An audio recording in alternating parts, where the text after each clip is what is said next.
Hello, my name is Dr. Marcus Belin, and I serve as the principal of Huntley High School located in the northwest suburb of Chicago. I am also the president-elect of Illinois Principals Association.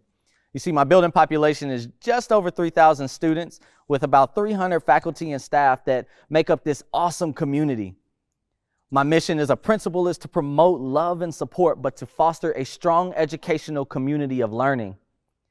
The topic that I'm going to share with you today is, if the walls of your school could talk, what would they say? When I entered HHS as the first year principal just over 2 years ago, I wondered how I could continue with the culture and traditions of such a large school and create a tight-knit community. So I walked the building and I took a tour and I looked at the walls. What if the walls of the school building could talk? What is it that they would say? I know this sounds like an interesting way to think about school culture. I don't believe that someone would stand there and have a conversation with the wall hoping to engage and words would come out. That's just crazy. Theodore Roosevelt once said that people don't care how much you know until they know how much you care.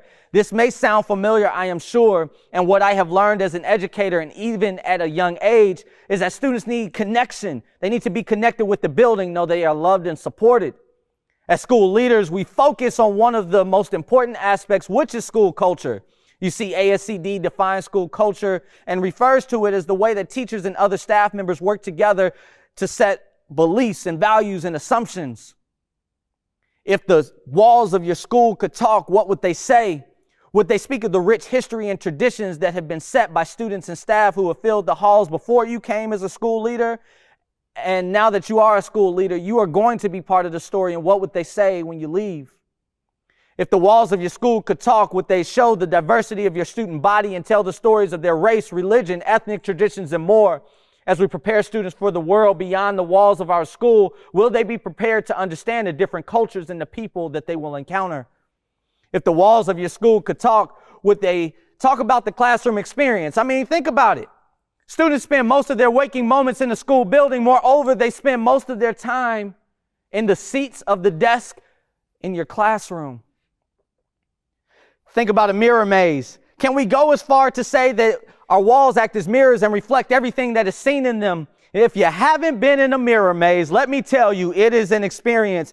It's something you should put on your bucket list. Think of the walls of your school as a mirror.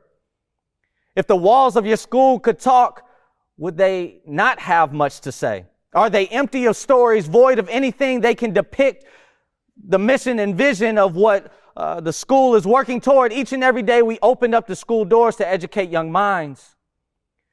We are all just a piece of the story, a page in a book that will be part of the history of our school communities.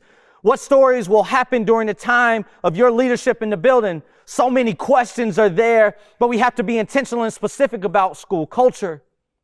I will take it a step further. In the book Shaping School Culture by Dylan Peterson, the simplest definition of culture is the way that we do things around here. I believe it is that way, but it also is more. It tells of the stories of who we are. You see, growing up, I aspired to be a school leader. My mom worked in schools, and as I walked into the school buildings, I can vividly remember how I felt when I entered. Just imagining the excitement that was brought into this place that I loved as a kid. Some schools I visited with my mom were warm and welcoming, and the halls were filled with pictures of its students. A deep school pride saturated the walls. Large quotes spewed of positivity and motivation to all those who read them. You remember Cruncham Hall from the movie Matilda? There were schools like that were quiet, stale, and drab, and the entire building was cold, lacking excitement, and all the experience that was there when we walked through the school building. During a pandemic, I have walked the empty halls of my building that have been void of the voices of students talking, teachers collaborating together in halls, and the hustle and the bustle of 3,500 people moving from class to class or to their next meeting. Slogans like "You Matter" that I have continued to spread throughout our school community as part of the story of our school. My motivation to talk about school culture was not to be another cliche speaker on the topic. My motivation was to reflect on what has made HHS a strong community.